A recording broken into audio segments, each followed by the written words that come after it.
Hi, I'm Joey Lott, and it's been a while since I've made a video. Today I'd like to respond to a question that I received by email about insult. So the questioner was wondering what is the appropriate response when we're insulted. And of course I don't know what the appropriate response would be. I couldn't say that, but I can tell you what I find in my own experience when I inquire into insult, and I just invite you to also inquire to find out what it is that you find. So when I look, what I find is that somebody has insulted me. Somebody has said or done something that results in a feeling of being insulted.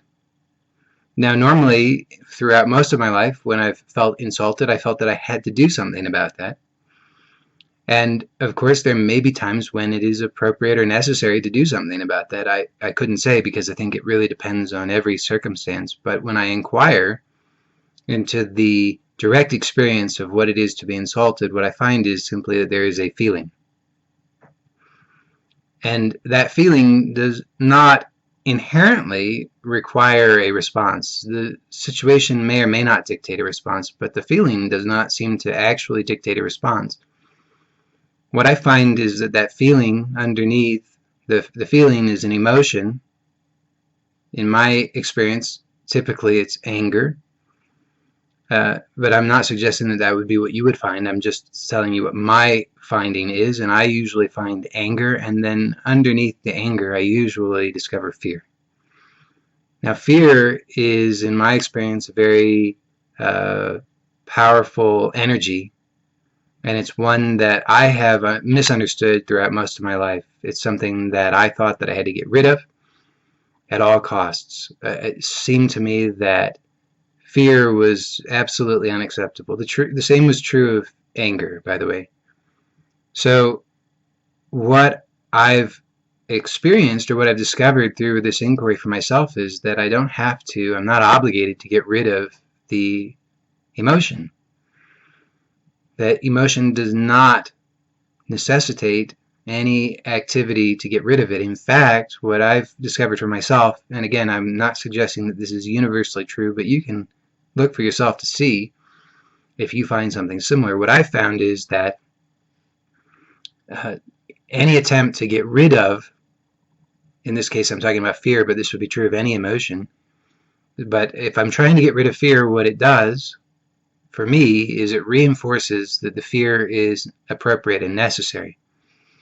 And so there can be an urgency that builds, a sense that I must act, I must do something, because the emotion seems to envelop me, becomes larger and all-consuming, and it seems very dangerous, as though it's a threat to my very existence. Now, of course, rationally we realize this isn't true, or at least I've realized this isn't true, but I was so habituated to believing the unconscious story about the emotion, that it required that I do something, that it was a threat to my existence, that overshadowed what I knew rationally, that all that had happened was somebody had said something or done something, and I had a feeling, and underneath that there was an emotion. That was all that had happened, and yet it felt as though it was a threat to my existence. And in seeing this and really inquiring into this, I discovered I don't have to do anything, and if I don't do anything,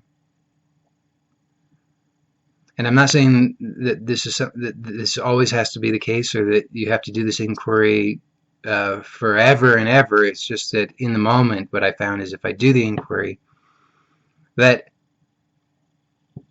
I don't have to do anything, and I can continue to explore what is it if I don't do anything, just to find out, just to be curious about it. And what I have found for myself, and again, this may or may not apply to you, but what I've found, that fear, what I've called fear, it's an energy. It's sort of and it is kind of a strange word to use, but I'll just use it anyway because it's what comes to mind. It's the life force. That's how I experience it. It's life happening.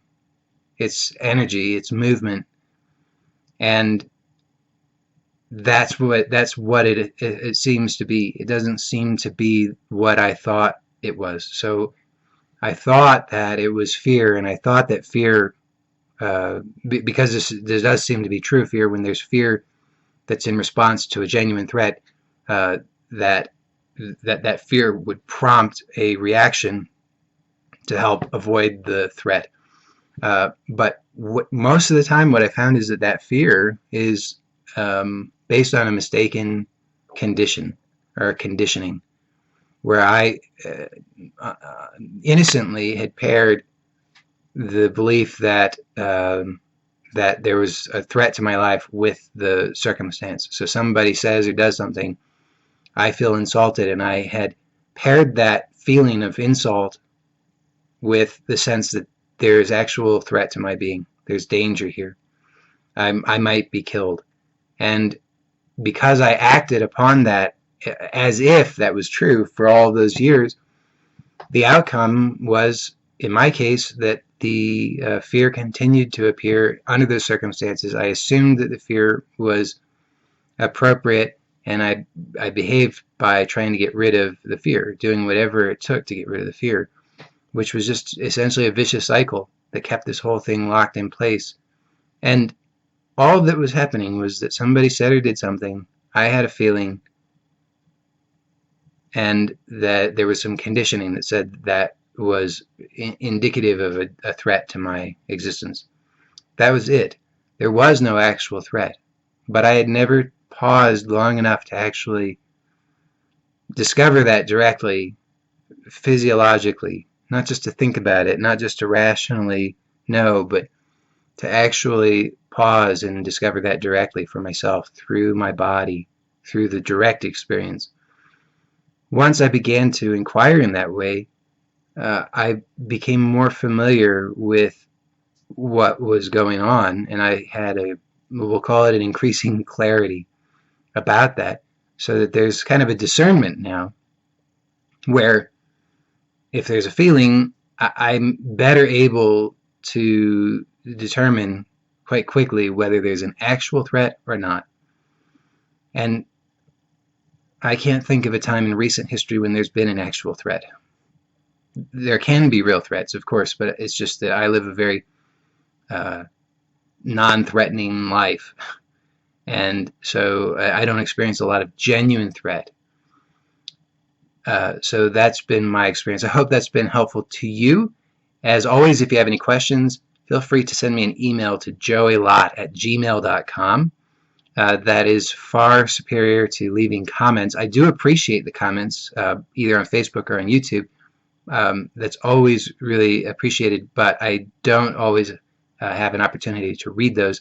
If you have something that you'd like me to read and respond to, please send an email to joeylott@gmail.com. That's joeylott@gmail.com.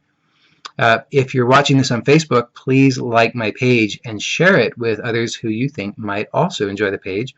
If you're watching this on YouTube, then please subscribe to my channel, and also head over to Facebook and like my page there. And in either case, please go to joeylott.com. That's joeylott.com. And you can sign up there for the, as I'm recording this at least, the free ebook called Lose All the Way, which explores these kinds of topics in more depth. And that's totally free, so please go sign up for that now. And that's all for now. Thank you very much, and I'll see you next time. Bye.